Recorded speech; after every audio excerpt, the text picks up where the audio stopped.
رہی ہے، عوام سے ہم نے کیا امید لگائی ہوئی ہے، کیوں کئی قدم جو اٹھا رہے ہیں اس کے پیچھے کیا وجہ ہے، دنیا کے اندر کرونا کی کیا حالات ہیں، اور یہ اس لیے ضروری ہے کہ جب اس طرح کا سچویشن جو کرونا کی وجہ سے ڈیولپ ہوا ہے، یہ سچویشن اس کی کوئی مثال پہلے نہیں ملتی، تو اس کی وجہ سے کئی ایسی چیزیں ہو رہی ہیں جس کی کبھی بھی کسی حکومت نے تیاری نہیں کی ہوئی تھی۔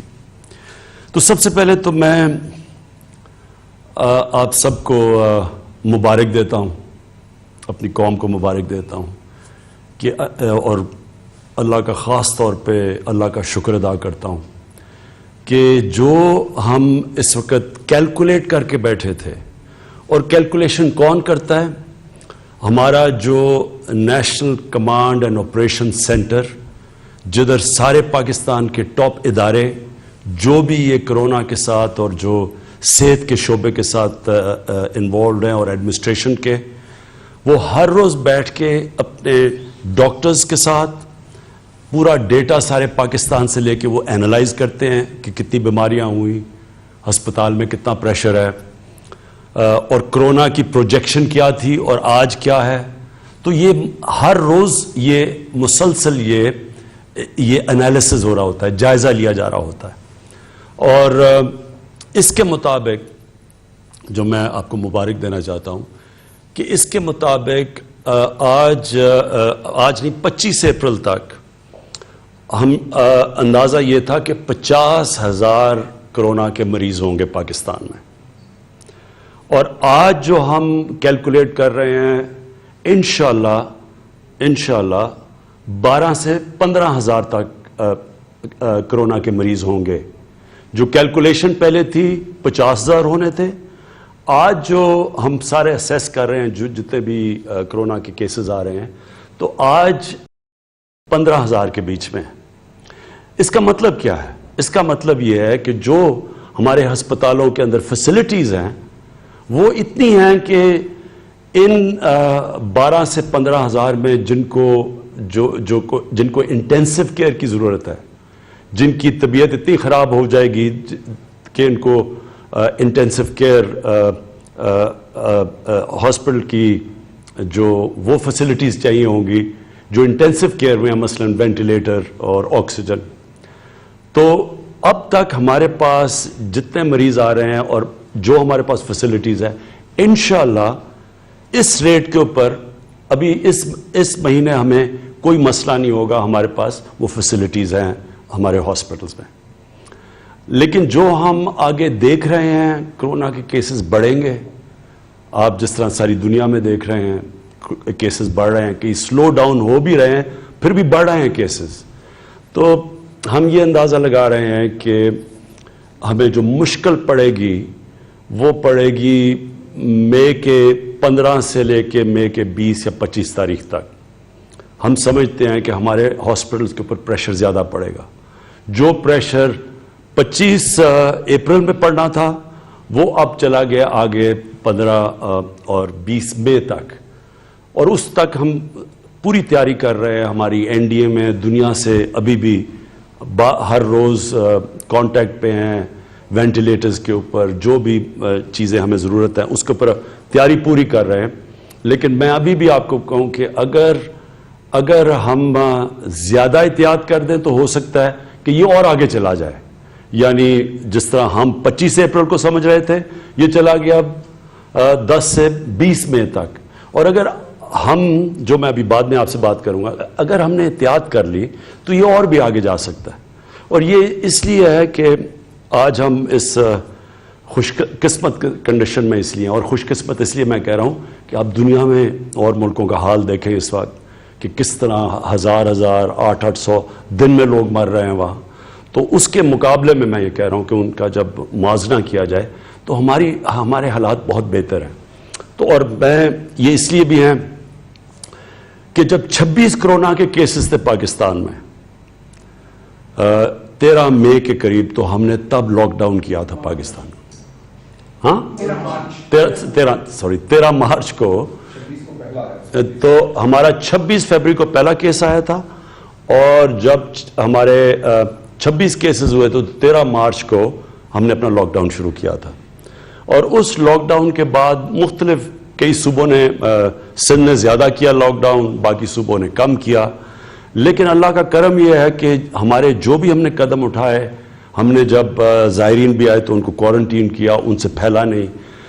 تو اور اس سے پہلے ہم نے کوئی 8 لاکھ یعنی 13 مارچ تک 8 لاکھ لوگوں کو ہم ایئرپورٹ پہ اسکرین کر چکے تھے.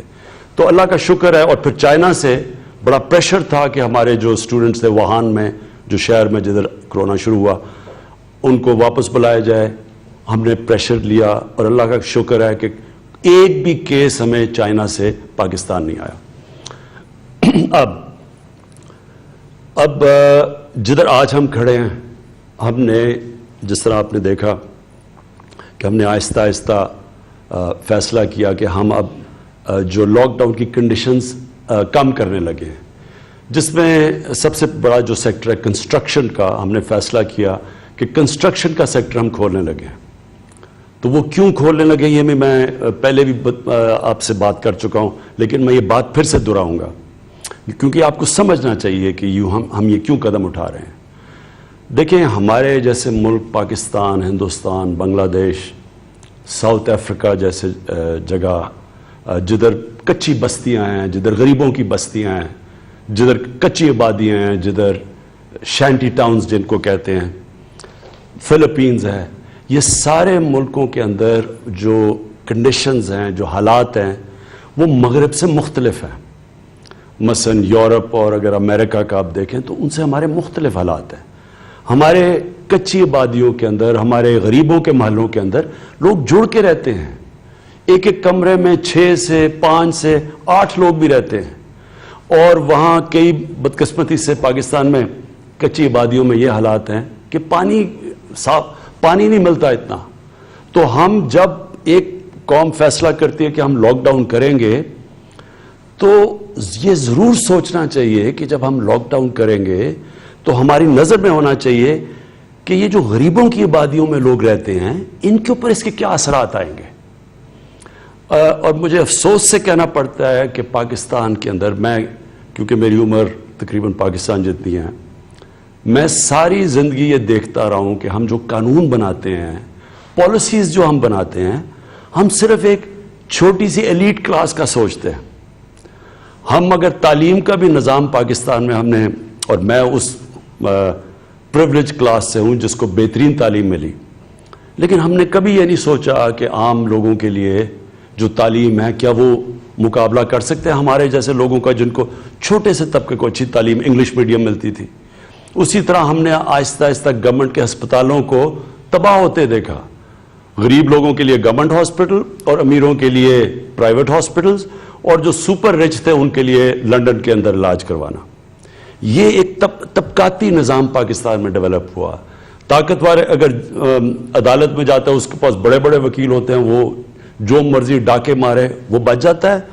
جیلوں میں غریب بھرے ہوئے ہیں. یہ جو ہماری مائنڈ سیٹ ہے, جب ہم لاک ڈاؤن کرتے ہیں, ہمیں یہ اور سوچا نہیں. 18th امینڈمنٹ کے بعد صوبوں کے پاس اختیارات ہیں, وہ اپنے فیصلے کر سکتے ہیں.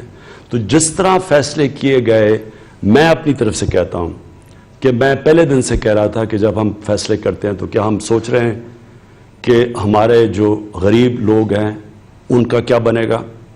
اور جو ہم نے فیصلے کیے, اب مجھے جو سب سے زیادہ خطرہ یہ کرونا کا نہیں ہے اس وقت. میں ایز پرائم منسٹر پاکستان یہ کہتا ہوں کہ مجھے سب سے زیادہ خطرہ یہ ہے کہ لاک ڈاؤن کی وجہ سے جو ہمارا کمزور طبقہ ہے, غریب طبقہ ہے, اس کے کیا حالات ہیں.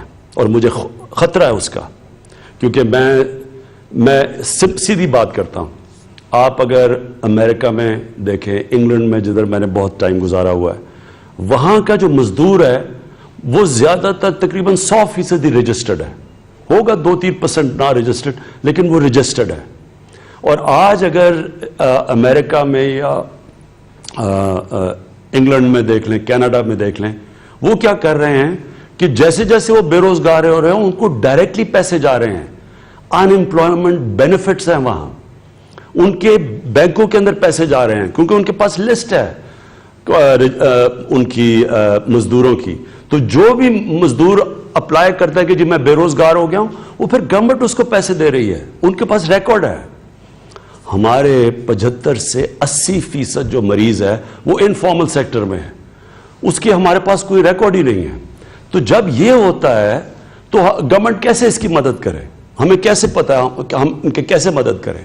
تو اس لیے ہمارے ملک میں یہ بڑا مشکل ہے جب ایک دہاڑی دار جا کے گھر بیٹھ جاتا ہے, روزگار جب ختم ہوتا ہے, اس کے بیوی بچے اس کی دہاڑی کے اوپر ڈپینڈ کر رہے ہیں کہ انہوں نے کھانا پینا ان کا بندوبست کرتا ہے.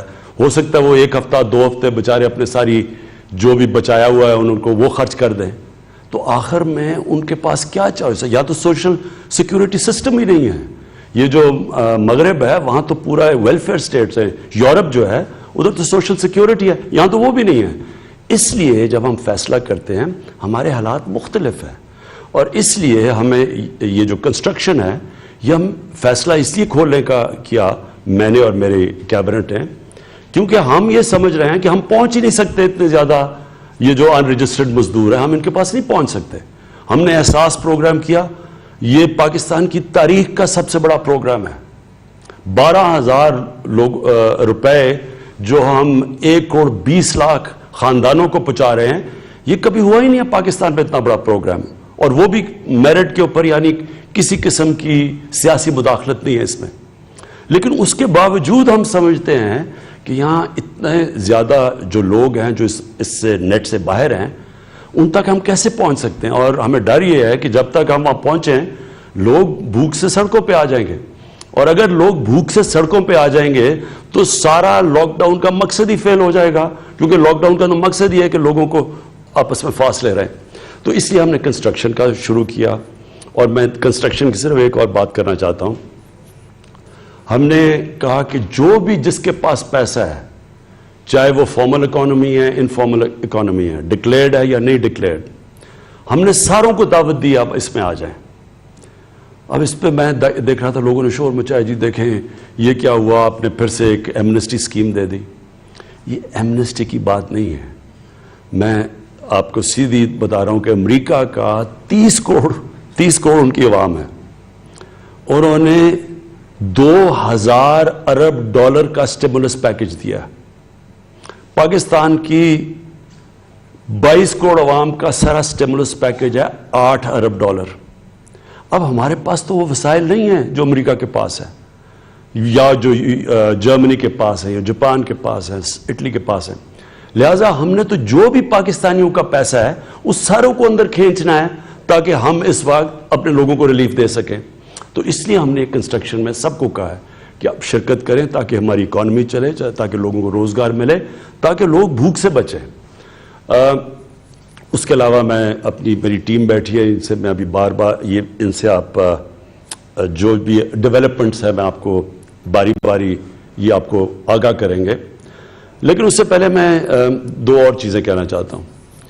میں صرف اپنی پولیس سے کہنا چاہتا ہوں, دیکھیں یہ میں نے 2-3 سوشل میڈیا پہ چیزیں دیکھی ہیں کہ لاک ڈاؤن جو لوگ توڑ رہے ہیں ان کو ڈنڈے مارے جا رہے ہیں. میں اپنی پولیس سے کہنا چاہتا ہوں کہ مجھے پتہ ہے کہ آپ کے اوپر پریشر ہے کہ لاک ڈاؤن مینٹین رکھیں, لیکن دیکھیں یہ لاک ڈاؤن ڈنڈے سے مینٹین نہیں ہوگا. یہ لاک ڈاؤن تب کامیاب ہوگا جب ہمارے شہری خود سمجھیں گے کہ ان کی ذمہ داری ہے, کیونکہ ان کے بھلے کے لیے ہے, یہ ساری قوم کے لیے ہے. کیونکہ اگر کرونا پھیلتا ہے تو ہم جانتے ہیں کہ اس کے ڈائریکٹ اثرات بیماری سے اور انڈائریکٹ لاک ڈاؤن سے ساری قوم کو اثر ہوتا ہے, خاص طور پہ ہمارے غریب لوگوں کو. اس لیے ان کو سمجھائیں. میں جو بھی پاکستان کے اوپینین میکرز ہیں, ہمارے جو آرٹسٹ ہیں, جو ہمارے کالمنسٹ ہیں, جو ہمارے ٹی وی پہ اینکرز ہیں, جو ہمارے علماء ہیں, میں سب کو آپ کو کہتا ہوں کہ آپ سب کا کام ہے کہ عوام کو بتائیں کہ یہ ہم سب کے بھلے کے لیے ہے کہ اگر یہ ہمارا لاک ڈاؤن کامیاب ہوتا ہے, جتنی جلدی کامیاب ہوتا ہے اتنی جلدی ہم واپس اپنے کاروبار کھڑے کر سکتے ہیں, ملک نارم پہ جا سکتا ہے. تو اس لیے بجائے ان کو مارنے کے, کیونکہ ڈنڈے سے یہ نہیں ہونے لگا, ساری دنیا میں اب سامنے آ رہا ہے، بنگلہ دیش میں، فلپینز میں، ساؤتھ افریقہ میں، ہندوستان میں بھی آپ دیکھ لیں، کوئی بھی ڈنڈے سے یہ لاک ڈاؤن 1-2 ہفتے تو شاید کامیاب ہو جائیں، اس کے بعد نہیں ہو سکتے. تو اس لیے ان کو اپنا سمجھیں، ان کو سمجھائیں لوگوں کو، اور لوگوں کو ہم سارے سمجھاتے رہیں گے کہ یہ آپ سب کے بھلے کے لیے. اس کے بعد رمضان آ رہی ہے، اور ہماری مسجدوں کے اندر لوگ عبادت کرنا چاہتے ہیں. ہم سب جانتے ہیں کہ رمضان میں ہم سب مسجدوں میں جاتے ہیں، اور ہم چاہتے ہیں کہ وہ ٹائم ہے عبادت کا. ڈاکٹر الوی جو پریزیڈنٹ ہیں، انہوں نے علماء سے آج میٹنگ کی ہے، اس کے اندر کئی چیزیں طے ہو گئی ہیں. مجھے بڑی خوشی ہوئی اس چیز کی، اور میں آج اپیل کروں گا جو بھی امام مسجد ہیں کہ آپ پلیز یہ جو طے شدہ چیزیں ہیں کہ کیا آپ نے پریکاشنز لینی ہیں، کیا آپ نے قدم اٹھانے ہیں کہ لوگ مسجد میں بھی جا سکیں اور کرونا سے بھی بچ سکیں، کہ سوشل ڈسٹنسنگ یعنی فاصلے رکھنے ہیں، اس کے اوپر سب عمل کریں. کیونکہ دیکھیں اگر ایک مسجد کے اندر خدا نخواستہ احتیاط نہ کی گئی اور کرونا پھیلنا شروع ہوا تو وہ مسجد کو ہی نقصان ہوگا، ویران ہو جائے گی مسجد. اور اسی طرح جو ہم یہ کھول رہے ہیں فیکٹریاں بھی اور یہ کنسٹرکشن بھی، یہ بھی ہم نے پوری TORs دیے ہوئے ہیں آپ کو کہ کیا کیا آپ نے قدم اٹھانے ہیں اس کے لیے. اور مالکان کو، جو مالک ہے، جو فیکٹری کا مالک ہے، جو بھی کنسٹرکشن سائٹ کا مالک ہے، ان کو بھی ہم آپ کو کہہ رہے ہیں کہ آپ کے انٹرسٹ میں ہے کہ آپ کے جو نیچے کام کر رہے ہیں وہ سارے یہ جو ہم نے پورے آپ کو رولز دیے ہوئے ہیں کہ کس کے مطابق آپ نے کام کرنا ہے، اس کو پلیز فالو کریں. کیونکہ اگر وہاں کرونا پھیلے گی تو ظاہر ہے وہ فیکٹری بھی بند ہوگی یا وہ کنسٹرکشن سائٹ بھی بند ہوگی، تو آپ سب کے انٹرسٹ میں ہیں. آخر میں اپنے ٹیم کے پاس جانے سے پہلے 2 اور چیزیں کہنا چاہتا ہوں. دیکھیں ہمارے اس کرونا کے کرائسس میں جو مجھے سب سے زیادہ خطرہ نظر آ رہا ہے وہ یہ کہ لوگ ذخیرہ اندوزی کریں گے. میں پہلے بھی کہہ بیٹھا ہوں، میں اب بھی کہتا ہوں، مجھے خطرہ یہ ہے کہ لوگوں نے پیسہ بنانے کی کوشش کرنی ہے، جس طرح رمضان سے پہلے لوگ پیسہ بناتے ہیں، جس طرح ابھی پیچھے آٹا اور چینی کا کرائسس آیا، لوگوں نے ذخیرہ اندوزی کر کے پیسہ بنایا. اس باری جو بھی پیسہ بنانے کی کوشش کرے گا ذخیرہ اندوزی کر کے، یہ پہلی دفعہ گورنمنٹ بہت سختی کرے گی. ہم آرڈیننس لے آئے ہیں اس کے اوپر، ذخیرہ اندوزی کے اوپر یہ بڑی سختی ہوگی، اور نیچے مینیجر نہیں پکڑیں گے، ہم مالکان کے پیچھے جائیں گے جنہوں نے اب لوگوں کی مشکلات کے اوپر پیسہ بنانے کی کوشش کی. یہ میں آپ کو کہہ رہا ہوں کہ آپ کو ابھی سے پہلے سے خبردار کر رہا ہوں کہ بڑی سختی کی جائے گی، لوگوں کو پکڑا جائے گا. یہ نہیں چھوٹے لوگوں کو نہیں پکڑیں گے، اوپر جا کے جو اصل لوگ پیچھے بیٹھے ہوئے ان کو پکڑیں گے. دوسری چیز ہے اسمگلنگ. اس باری ہمیں یہ ڈر ہے کیونکہ پاکستان میں جو گندم ہے وہ جو باہر ہے اس وقت اس کی قیمت اوپر ہے، اور ہمیں یہ خوف ہے کہ لوگ گندم کو اسمگل کریں گے. اس کے لیے اسمگلنگ کا آرڈیننس یا آج رات آ جائے گی یا کل آ جائے گی، اور وہ آرڈیننس کے مطابق وہ سختی اب کی جائے گی اسمگلرز کے خلاف جو کبھی پہلے نہیں کی گئی. کیونکہ ہم نے کسی صورت قیمتیں بڑھنے نہیں دینی، کیونکہ اس کا سب سے نقصان اس ملک میں غریب پہ پہنچے گا. اگر ہم لوگوں کو 12 ہزار روپیہ دے رہے ہیں اس وقت، اور یہ کبھی پھر سے میں ریپیٹ کرتا ہوں اتنا پیسہ نہیں دیا گیا، تو اگر انہوں نے قیمتیں اوپر بڑھا دیں تو ان کا تو پیسہ بڑی جلدی ختم ہو جائے گا. اس لیے یہ ملک کے لیے، یہ اپنے غریب لوگوں کے لیے، میں آج اسمگلرز کو بھی کہہ رہا ہوں، ہولڈرز یا یہ جو ذخیرہ اندوزی کرتے ہیں ان کو میں آج آپ کو خبردار کر رہا ہوں کہ بڑی سختی کی جائے گی. اس باری ہم نے یہ 2 آرڈیننس لے کے آ رہے ہیں، اور یہ صرف لے کے آ رہے ہیں اس لیے اپنی قوم کو بچانے کے لیے، اسمگلر سے بھی اور یہ جو کہ ذخیرہ اندوزی کر کے مہنگائی کر کے پیسہ بناتے ہیں. اب میں چاہوں گا کہ اسد آپ پلیز بریف کریں کہ جو بھی آپ کے جو ہر روز آپ بیٹھتے ہیں national command and operation centre میں، کہ جو لیٹسٹ چیزیں